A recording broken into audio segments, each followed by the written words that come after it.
Okay. I'm Professor David Pallant, Associate Professor at County College of Morris, and my colleague, Associate Professor Michelle Altieri from County College of Morris's Department of Communication. We kind of wanted to look at the public speaking course, and over a period of years, we had 10 years about, we had a dean that was trying to get us to do online speech, and we resisted for a decade. And at that time, Rutgers University, I think, was doing online public speaking, and our biggest concerns were the audience analysis and having a live audience, and do they get the same learning objectives out of that course as the face-to-face course? Do you want to add? Yeah. No, yeah. So I think a lot of our kind of resistance really was met with kind of agitation from the administration. There was a lot of top-down messaging from the administration asking us to really push forward and create something for the virtual campus that they were trying to develop. And we kind of were the last holdouts, I think, really on campus as far as having gen ed classes that would be converted and offered, because we did really feel that that would kind of undermine the objectives of the class. But then COVID happened. So spring 2020, we were all probably a part of all of that. And at the beginning of this semester, we kind of knew with the rumblings that something was coming. But then unfortunately, we didn't really know how big and catastrophic it would be, not only in our personal lives, but in our professional lives as well. So probably like most of you, around mid-semester, we got the message that we had about a week, 2 weeks tops to kind of convert everything to online modalities, and then everything was going to be virtual only after spring break once we returned. So it was kind of an interesting kind of push into this new world of online teaching for this class. Now, we had both had experience, and our whole department had experience with hybrid teaching and with online education and for other courses. So we already kind of knew at our college we use Blackboard as the LMS, so that's kind of what we were familiar with. So we were debating whether or not to use like WebEx. We were debating whether or not to use Shindig. How were we going to create this alternate, virtual audience for the students so that they would still have some semblance of reality in the middle of everything changing?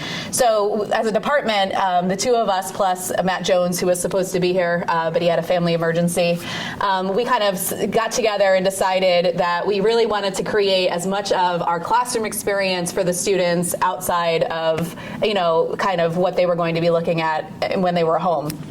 So we did decide to use, having Zoom classes 2 times a week for those classes that were meeting generally that. We still kept a lecture component with that, but we all developed kind of alternate online resources that students would be able to have access to supplement those learnings. But then we did feel it was really important to have face-to-face through the Zoom cameras, obviously, with kind of checking in with them and getting their feedback, which there were a lot of pros and cons to all of that. They were all synchronous, we decided, right? Yes. That the speeches would be live, right, to a live audience. In the 10 years that we resisted that dean, I developed a hybrid, but the hybrid was still gonna, the once a week instead of twice a week meeting, they would deliver it to a live audience, and then all of the other content would be pushed online. So we had built content out, and we were kind of prepared pretty well for COVID. The concern we have, I fully, it was synchronous, and then I've now fully embraced asynchronous. God, I don't know how I've done this, but but I fully embraced it. And so there's some advantages that I'm seeing.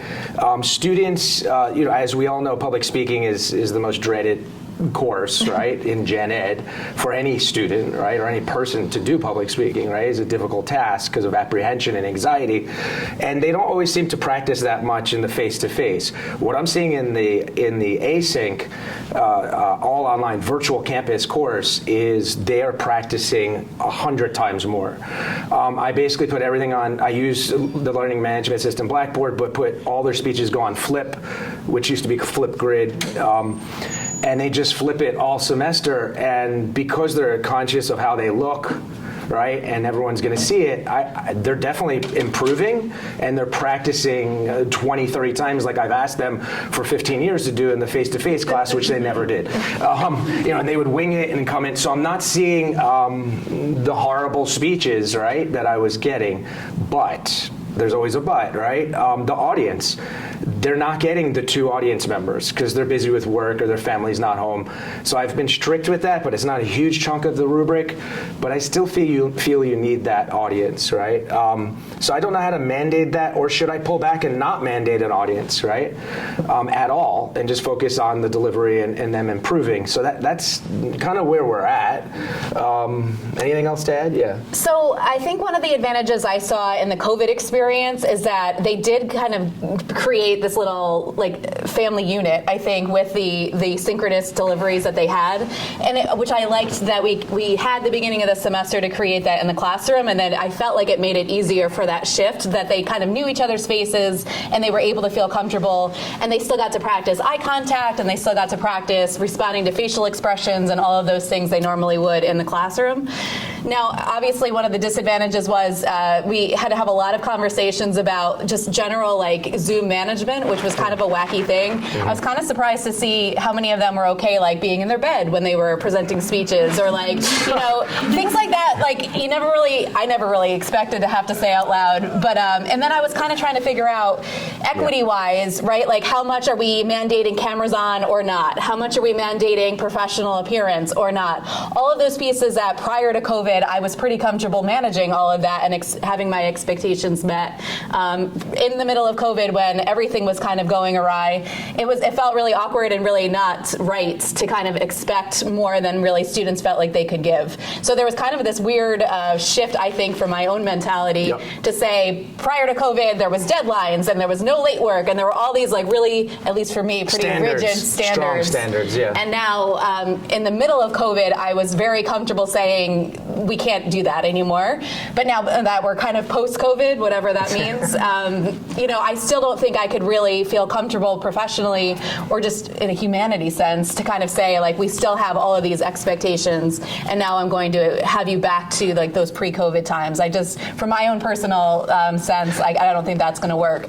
But the other side of that, I think, is there still is, I think, a benefit for the students to have some semblance of, you know, a schedule and having expectations and having consequences when they aren't met. So as we have, as a department, have been talking about how are we moving forward with the course, kind of debating all of these things has been a lot of the conversations we've been having, right? Do we keep that asynchronous option? Do we expand and kind of have more standards along all of those modalities or not? How do we make sure that the learning outcomes are consistent, all of those things?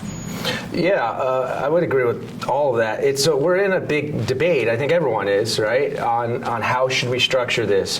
One thing is clear, from a county college to a 4-year, it's automatic transfer through the New Jersey state mandates, but it's not designated as a mediated communication course or online or virtual campus. And maybe it should be, we're thinking, right? But that shows maybe 4 years won't accept it then. But the 4 years are doing it too. So it's not like we're the only ones doing it, and that's kind of why we resist it. At the same time that I developed the hybrid, we built a speech lab, a physical speech lab. COVID hits, that all stops, obviously. And then we went to virtual speech lab. What I'm noticing now is we need more virtual speech lab times, but then we're not using the facility that we fought hard to get the resources, and if we don't utilize it, they're going to take it. So there's this balance of resources. The students would love to have all virtual speech lab all week long, but we can't go that way because we'll lose the space to someone else. So these are the struggles we're kind of going through. We'd love to hear feedback from folks in their institutions. What you do? What do you think they're the same objectives, course outcomes in the online async hybrid model? Yeah. My name's Erica. Erica, and yes. I teach at Rowan College, Burlington County. Yep. So I've been teaching speech for like close to 20 years. Yep. I've been teaching, you guys are kind of, I'm like, did they say they just got off? So we've been teaching speech online at least 16 years. Okay. Right? And so a couple of things that stood out while you were speaking was one of the things that we were always taught with best practices. I also adjunct at Brookdale. Brookdale, myself and Barbara Barron, we created one of the first online courses for speech. This is when community colleges were just opening up their fully online degrees, and we're a gen ed. So like the first thing I was thinking was, how did they get get away with not having this online. Correct. For Gen Ed. Correct. But the learning outcomes, regardless, if you are in a traditional class or an online class or a hybrid class, the class is the class. The outcomes should really be the same across the board, right? Right. You're taking this course, you're getting these credits. This is what you should learn when you go out of this class, because this is what we assess when you go out of this class, right? Like in the grander scheme of things. You'll probably know, I also am the co-writer for our Middle States report, so I'm always thinking of, like, you know. Oh, absolutely. It all has to Accreditation. line Yeah, yeah, up. yeah. I'm a department chair as well, Yep. so it all Sure. has to kind of line up.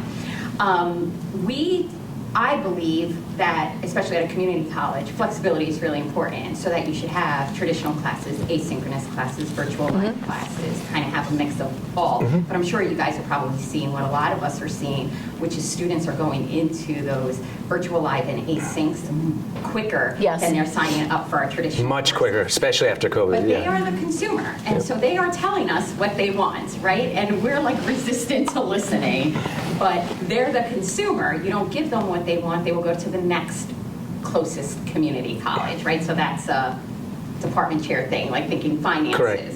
right? I think you said 2 audience members? Is that what you said? 2, yeah. That's crazy to me. So because I'm wondering, how are you not having issues with transfer?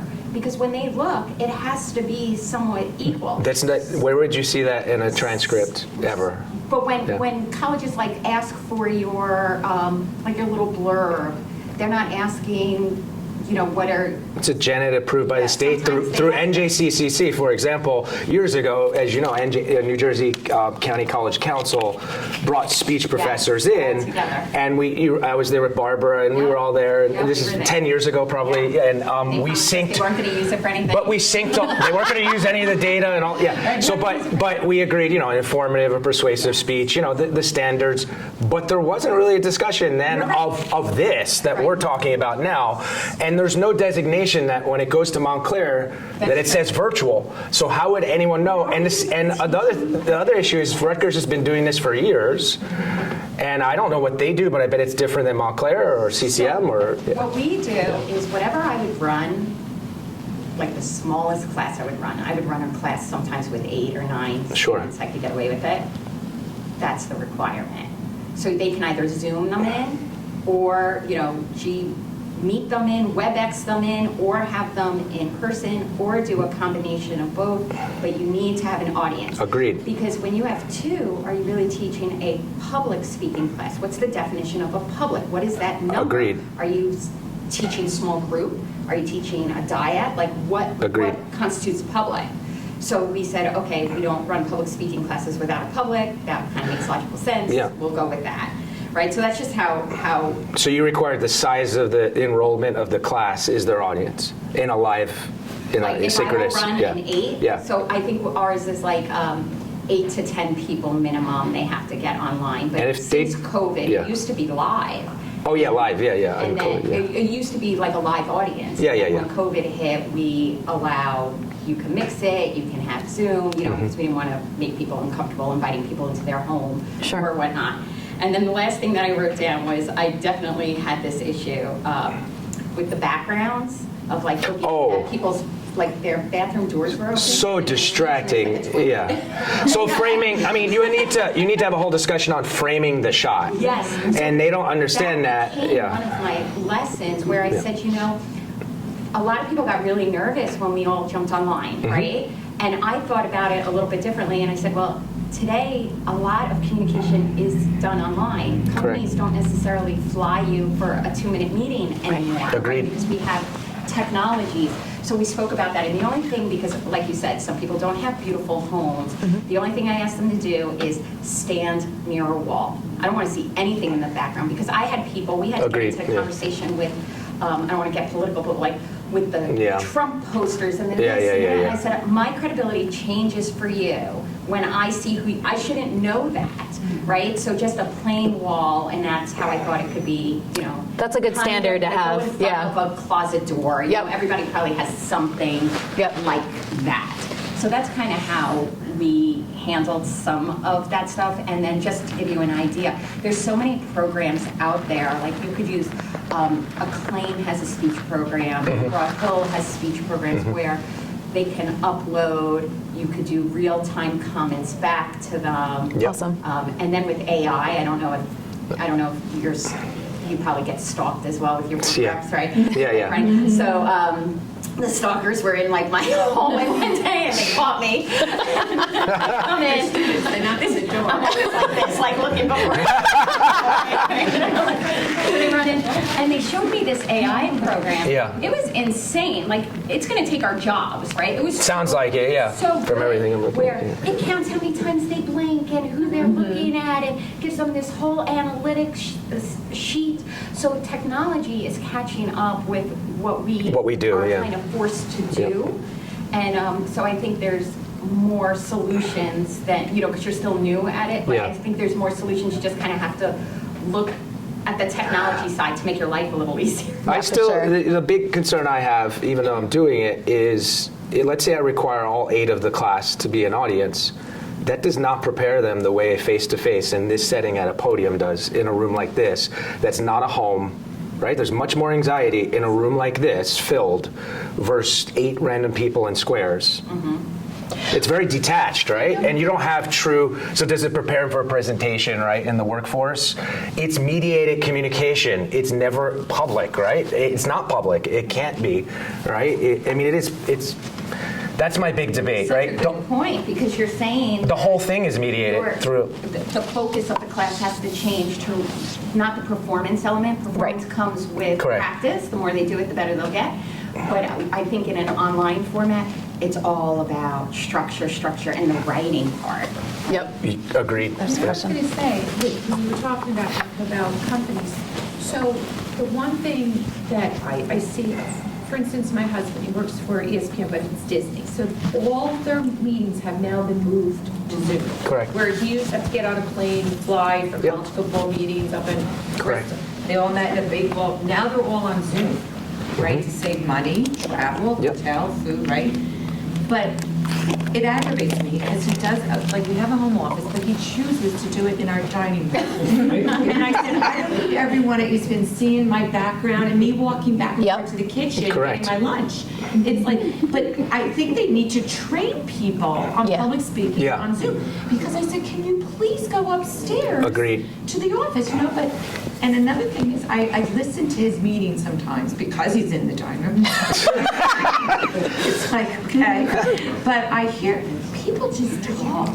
Yes. There's no time limit. Like on public, right? They just. Not much listening happening No, either. If no someone one's adds, listening. like we're all listening, we're attending. Yeah. No, they just talk over people. And or- they yeah. talk over, Yeah. and they talk, and I look at him and I said, does this person know they've been talking for 12 minutes?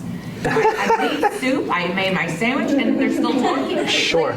Like, and losing the attention of people because everyone starts hiding their video. Yeah. Right? So- How do you teach that? Like, how do you? So I wonder, and I see the 2 hands in a second, I wonder if we're learning something from the virtual campus course.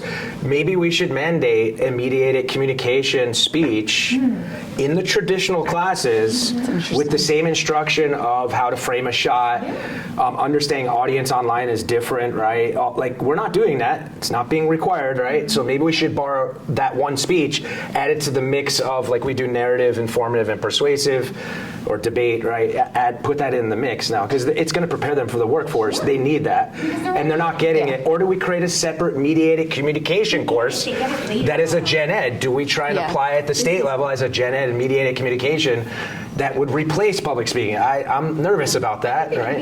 Business does it. Like, BusinessCom does it, yes, goes correct. after usually. It doesn't come before. Correct, it's not before. I was going to say Rutgers does do that in their face-to-face classes. The mediated speech is their group project. Their group presentation Yes. has to be recorded. Interesting. So Okay. that you see their debate that way. Yes. But, so that's just what I know, but to your point, that they do that in their face-to-face class. There is one mediated speech requirement, and that's the. But we don't have a standard across disciplines or institutions at all. No one's come to consensus. Maybe we should, yeah. Yes, please. I was just going to Yeah. say, piggybacking on what you were saying, I think we're teaching different skills. Yes. And Absolutely. that's what we need to kind of wake up and be very, very clear about, because, so standards for what your background should look like and what you should look like, and recognizing, I was just joking with somebody earlier, when we're in a meeting, and I always cringe when it's the communication professors who are behaving badly. They usually are behaving pretty badly. At least. We had a meeting yesterday, and one of my colleagues came, this was Zoom, and he came late to me. Now, this is somebody who's been teaching communicating for 2,000 years. And he comes in, and you can see that he doesn't have a shirt on. Oh, And no. it was scary. I'm sitting Stop it. and I can do Zoom face. Like, so, and I get this text, and my colleague is like, oh my God. And all these kind of things. And this is like, we are all communication professors sitting in this Zoom. Wait, so he sat in a whole meeting With a that shirt time? on? No, he angled the Oh, my camera gosh. so that we saw his face. Right, but when he came in, we could see him coming into the space, and he didn't have a shirt on. And it was just very, very disturbing. Again, That's disturbing. but my point is that we have, I think we've got two different things that are going on. Yes. As we're saying, the workplaces, where your husband wants to be in the dining room. Right. I mean, I find sometimes I want to be in the dining room rather than my home office, Right, but right. there's a nice picture in the background. Right. Right. So That's I think framing is something we're teaching now. Not over talking. What do you look like when you're on the screen? We had a presentation at the beginning of our semester, our professional week, and the young man, I don't know what the software was, but he gave a speech and he had his slides behind him. And I don't know what the software was. You mean on Zoom or on? It was a Zoom. Yeah, Zoom call. Okay. And his PowerPoint Cool. back there, just like sitting there in the virtual world like that. And I was amazed. His speech was amazing. He was wonderful. And on top of that, I kept saying to myself, I want that program. Yeah. Like whatever, I don't know what it is, I'll have to track him down. That's cool. Is this like one of the ones where the speaker is like an avatar or like floating and it moves? Oh, okay. No, All right. no. I mean, he was standing in Like a green screen, yeah. Like a green Yeah. that was Interesting. And it wasn't distracting, you're saying. It worked. It worked with the speaker and the visual. It was what we want visual aids to do. It complemented his. Yep. Correct. Absolutely. Well, and it's interesting too, as we're talking about framing and having people in the background and everything. Part of it's distraction, but then part of it's privacy too. I know during COVID, especially when everyone was home, a lot of my students got so uncomfortable when they saw siblings or parents in the shot, and they said, "This is hard enough for me when I know the audience, but to know that there's other people listening, that really amped up their anxiety too." So to think about the privacy part of all of this is a piece to the conversation also. So when it started, COVID, like my colleague said, we were strict with the standards and then backed off because there were serious mental health issues and horrible things that we were seeing worse than your colleague. No, really. And so you just back off and you didn't enforce the audience or because they were going through a lot. They were laid off from work. All of them were laid off from work. Yeah.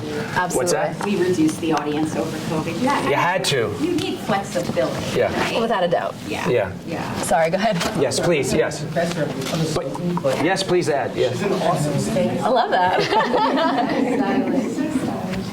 I'm a Brooklyn-based substitute teacher, and unfortunately, but during lockdown, we had to teach our 7th, 8th graders K through 8th grade Zoom.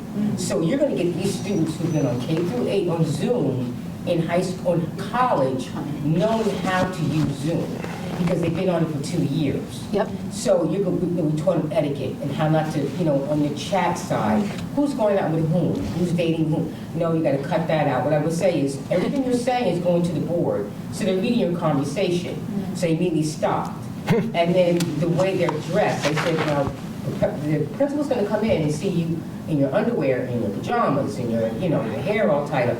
I want you to put on a nice sweatshirt. I want you to take your hair out, put a nice baseball cap on. Don't say anything. Don't type anything. Just listen.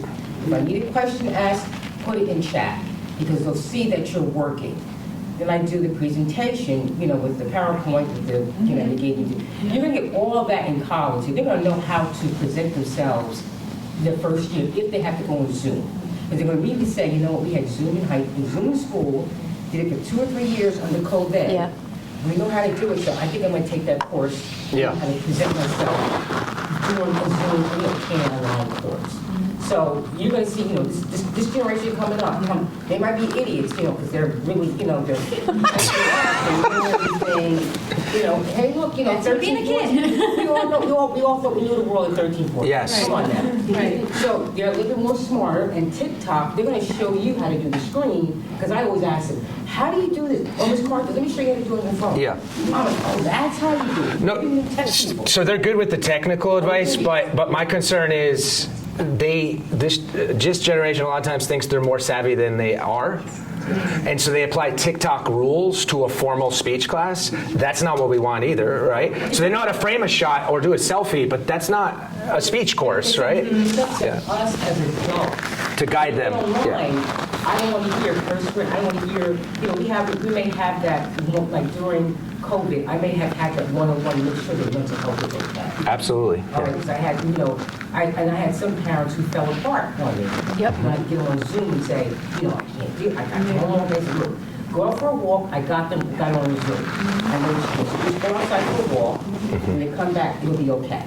So we all had to handle both ends of the student and the parent. Yep. So That's very generous. because I had one woman, she was literally screaming, I can't have 4 kids. I said, look, just go outside, take a walk, come back. And when she came back, they were all doing their work, quiet down. So you're going to get this generation a little bit more savvy, and it's up to us to show them how to do public speaking. How not, just Agreed. shut up and listen. The professor, I'm talking, they're going to talk. That's what they're going to do. And you're going to see that when they get into college. Agreed. I think it's like code switching for what we're trying Yes. to do. Yep. So here's your social media life, your presentation of yourself via your phones and all your social media, and here's what we do in the class. Yep. Because you have to manage that when they get into the workplace.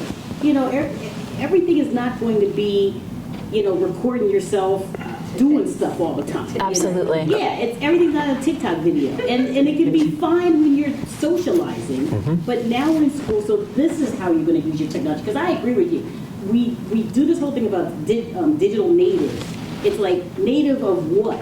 It just assumes that as a digital immigrant myself, that they're superior to me, Right. and they have a notion of these different codes, right, or different spaces. Not necessarily true. It's all blurring. They're confused with how do I act, how do I talk, how do I present myself. Yeah, Do you think it's that they're superior than you? Because when I read... they're multitaskers, superior. Yeah, But absolutely. like digital natives, I kind of look at it as there's more of just a want, right? So like I have 2 college age. Digital natives. Yeah. So I have a freshman, a senior, and a sophomore. Yeah. And if they come into a class and the technology isn't there, they're just not into it. Like it has to be a piece of the puzzle. Right? Agreed. We can show them how to use.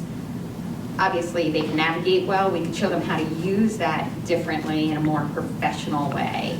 But I kind of look at digital natives, not that they're superior to us, but that they're letting us know, this is how we learn. We touch things. We want to be, they're different. Like when we all went to school, we took notes and you sat there and you were quiet, and that's like how we learned. To this day, I do better with a notebook, a pen, and Correct. like an actual book. Correct. In my freshman son in college, I said to him, like, how are you even reading? Like, what are you doing? He's at the gym every night and all of his books are online and he's listening to them.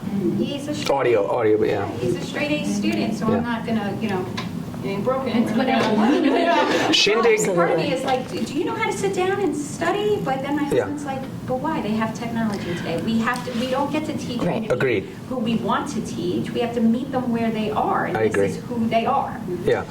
Shindig was a great platform for that. Has anybody used it? We used that in the height of COVID. Shindig created a digital podium, and it kind of let that that individual speak to the people in their squares, and it didn't show you squares. I forgot, I haven't used it in a while. can't remember how it was but set up it now. was set up perfect for a public speaking class at that time. When you say superior Yeah, it to worked Zoom well. It or worked well. WebEx, which we use now, so Shindig was a good platform for the live speeches. It was really great. Yeah. Well, it's interesting too, thinking about it, community college versus not, right? So if we've got the commuter students where we don't have dorms and we don't have common spaces necessarily where they're working from, we've got a wide variety of technology available at home. We've got a wide variety of things like, internet capability and strength at home versus, all of that. We've got a lot of students, college students everywhere are multitasking, working with family obligations, with college life, but especially in the community college world, like all of those obligations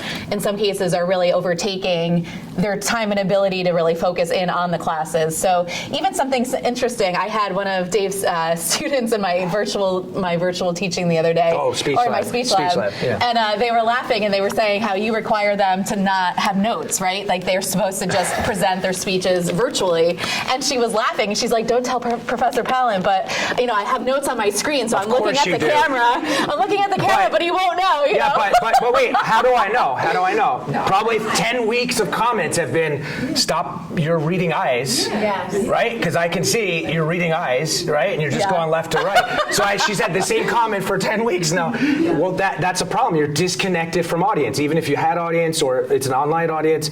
So they just put it up on here, but that's theater and performance, which we know that's the tradition of public speaking, but it's disconnected. You see that disconnect. When the red light's on, you have to look at the red light, right? But also then connect to the room or whoever's watching later.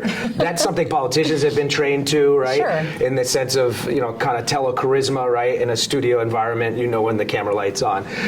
So you have to train them the way a media production or broadcasting course trains for a studio almost. And that's a good skill set to have if they need to do a virtual bio or something for work or presentation that's pre-recorded. These are skills we need to have, but we borrow from our broadcasting colleagues.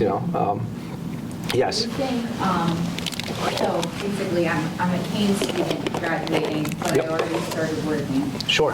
in public relations. Congrats. And thank you. And it's been a month now. I will say, throughout my educational journey, I always assumed that when I was working in the field, I pictured, like in TV and movies, like I'm sitting in a big conference room with the clients, and the reality of this situation is COVID has changed Everything forever. Yeah. And I have a Zoom meeting almost every day with our clients. They're all around the world.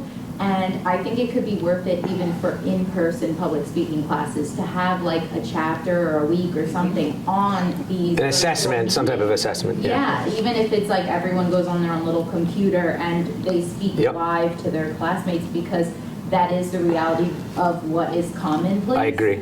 And knowing Zoom etiquette is important too, knowing that sometimes there's a lag. So something I notice the most is oftentimes people will say, does anyone have a question? Only hesitate a few seconds. You don't want to talk over anyone, and then you miss your shot. That's it. You don't get to ask a question. So just little things, teaching them Zoom etiquette, teaching them to pause, to be patient. Lighting is so No important. filters. Yeah, lighting though. No. Lighting for sure. Cameras, because some of the clients we work with don't put the cameras on, and I find it so important. Audio only, right? So It's harder to pay attention. There's so many things around you. You start sending your emails. So Zoom etiquette, and also just knowing how to speak confidently on camera live to other people, because that is going to be the reality of their future. The client doesn't put the camera on? A lot of them don't. Wow. Oh my God. I only have two. That's like our students. They don't want to put a camera on most of the time. You would think they're Unless you're forced. And what we do is we do what they do. That's what, I forgot which school it is. It might be Rowan.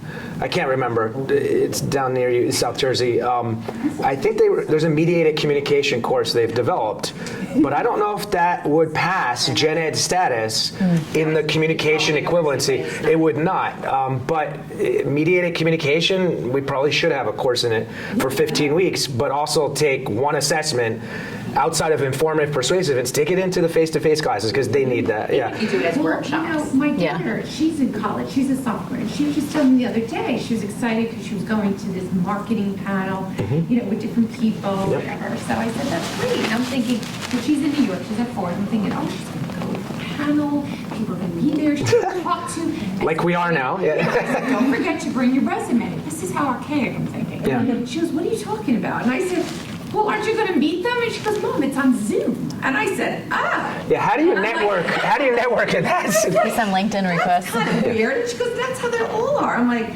you're in the city. Can't they like have it in person? And she's like, not a lot of them. She said very little in person. It's now. money. You It's know? money to do Well, that. it's time too, because she said a lot of them do it. Their schedules don't sync up. Exactly. Yeah. The They're traveling. executives Or, from all yeah, the big agents, they can't get there because they're still at work doing these Zooms.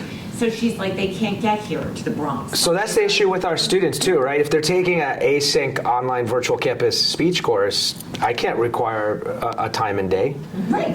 ever. Absolutely. You can't. I can't do it for speech lab either, right? I mean, we're offering, but we need to offer more because it just doesn't fit with their schedules. I required 6 virtual virtual speech lab, and I think only 3 of 20 students have done it, and they haven't gotten to 6. So I have to scale it back. It's too much. Maybe twice for the 2 formal speeches.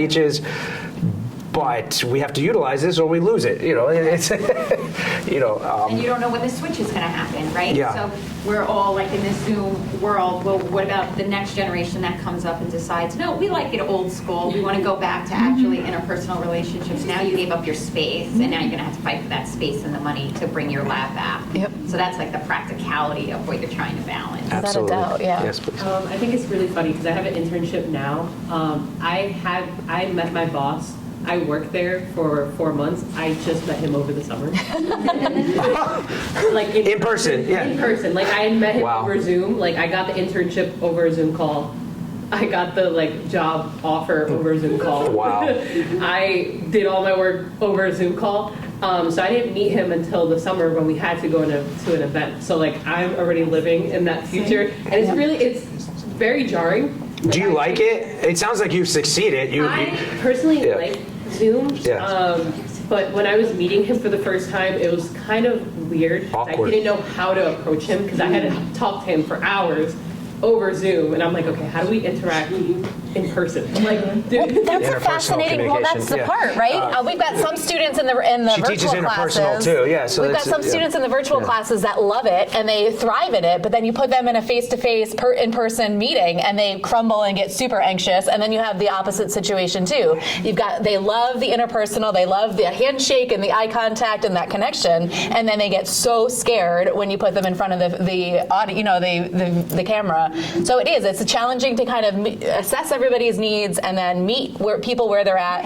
And then also, I had a fascinating conversation in interpersonal the other day about, we were talking about pros and cons of mediated communication, and the student got so worked up about how she is so tired about hearing how bad technology is and how it's ruining the world. No one said that, but that's how she had interpreted it. And she was talking about how, this is the world we live in and it's good. And, she was listing off all of the pros about it, and she was going on and on. So it is true that, generationally, we've got all these different experiences coming in, and we kind of have to meet people where they are.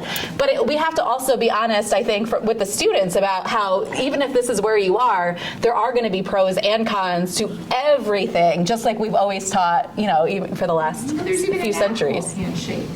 Yeah. So my daughter's like, oh, I found it on Handshake. I said, What is handshake? What does it do for us? Handshake? Is it networking or? Yeah, Oh, it's okay. for internships. Yeah, it literally is like a handshake that you're going to send them a. I'm like, what? And the colleges are so pushing it. Yeah, I went colleges to are pushing it a orientation lot. yesterday at Concordia University for my middle son. Yeah. And that was like an hour and a half was on how Handshake is going to really set up their life, their resume, Oh my God. their internship. Should we buy stock now or? That's interesting. There goes LinkedIn. I haven't Yeah. heard of it. That's so interesting. It's like a LinkedIn, but it's a little bit more. We're developing. Kean has their own LinkedIn. I forgot what it's called, but they're coming up with their own LinkedIn, and I'm like, what's the reason? Through Career Center, probably, or internships. That's probably what they're thinking. Yeah. But I mean, it is a good way. It almost kind of reminds me of like how Ivy is, right? Like the Ivy Leagues. You go to school with people and you're paying that really big price tag to meet the person sitting next to you, because you know that person sitting next to you is going to become successful, and you can knock on their door. So if they're creating their own, they're probably trying to get that like internal network. So another thing I'm concerned about, which we probably all are, is when will we be receiving ChatGPT speeches that they just plugged in and didn't have to do an out? Right. No. Are we sure we have? Yeah. We might have already. We're not even I mean, We have a section on it today. you got a section. We do. Last section. There you go. Today, it's in here. There you go. Yep. So that's concerning, right? In the virtual campus class. Have you tried I've messed around with me it. too. It's Students did a I love script. it for teaching tool. It did a script. It did a really good horror script in Intro to Com the other day. The students were doing. It just created the whole script, right? In like a second. Yeah, it's not perfect. I mean, but it's something to work with, right? If you're just looking to get an assignment done. Well, It can- that's it. yeah. I came in a little late. Yeah. This might have been discussed. I'm sorry Yeah, if it was. no worries. But it's a lot harder teaching public speaking online and virtual. Absolutely. I mean, Absolutely. It's just so much. It's a lot harder. And I think it's harder for students to take it online. And Oh, absolutely. One of the challenges I've seen is students sign up for it to take it online because they think it's going to be Easier. No. But when they get there and they find out you need an audience, you need to film, and maybe and I think a lot of people are more nervous talking in front of family and friends than they are classmates and students. So I found, because I've done both, I teach online Great. as well as in-person business comm and public speaking. He's one of mine. It's more challenging online for sure, and even not aside from public speaking, just teaching in general.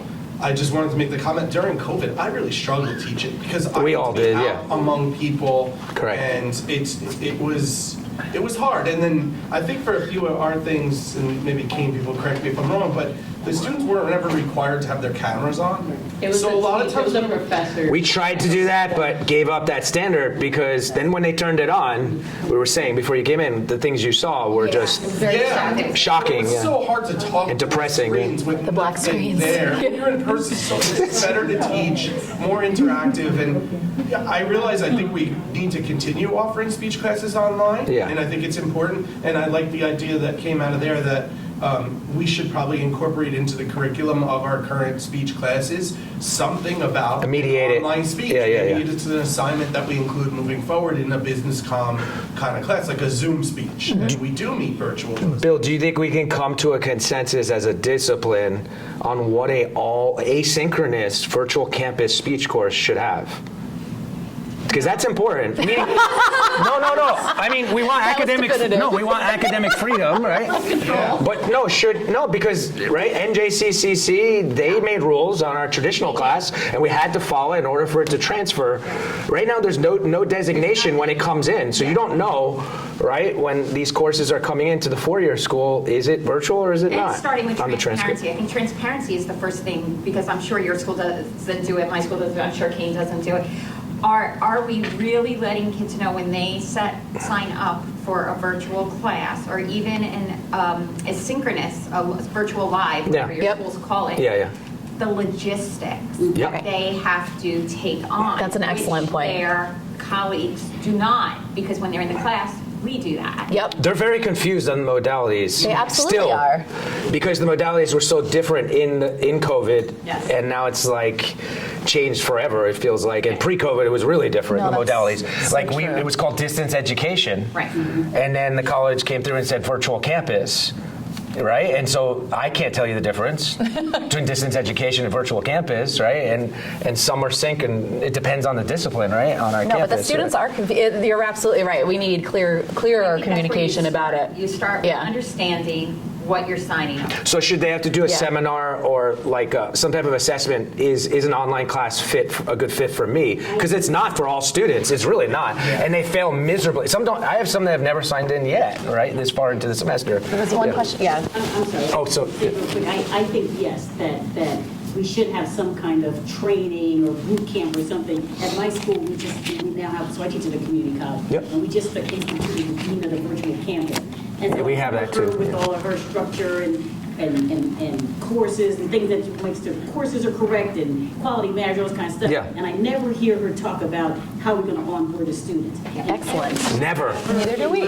Line of sight, I'm always like onboard the students. Yeah. Make sure the students are prepared. Correct. Should be part of like the freshman seminar. Yeah. class, But the problem with Absolutely. freshman seminar, They don't count towards credit or freshman seminar is not a requirement. Yeah. So if you can't, especially at a community college, very different than a four-year school. Yep. Four-year school, because we have that for the students who are here. At a two-year school, it is 60 credits. That's it. There No is more. No Yeah. wiggle room. Like when the older people in the class went to school, if we were in a community college, maybe 65. You could have 65 credits. Yeah. 65, 66 credits. That was the beauty of a community college, that if you were a student who didn't really know what you wanted to do, you could go Yep. in, try some electives. The state took all those electives out, Yep. saying that we're wasting people's money and time. Yep. Undergrad degree is 120, which means you get 60 for the first 2 years. So when you do that, the community college does not get to say, like Kean University gets to say, oh, we just want you to be in this. They can do that. We cannot. So all of those classes that set you up for success is an option. And unfortunately, at a community college, the reality is the people who enroll in them are the ones who don't need them.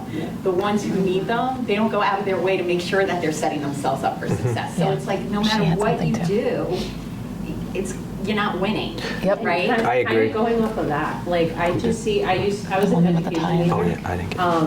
And it's scary. It's kind of scary to see that, like, because I saw future teachers, they didn't want to present in front of the class.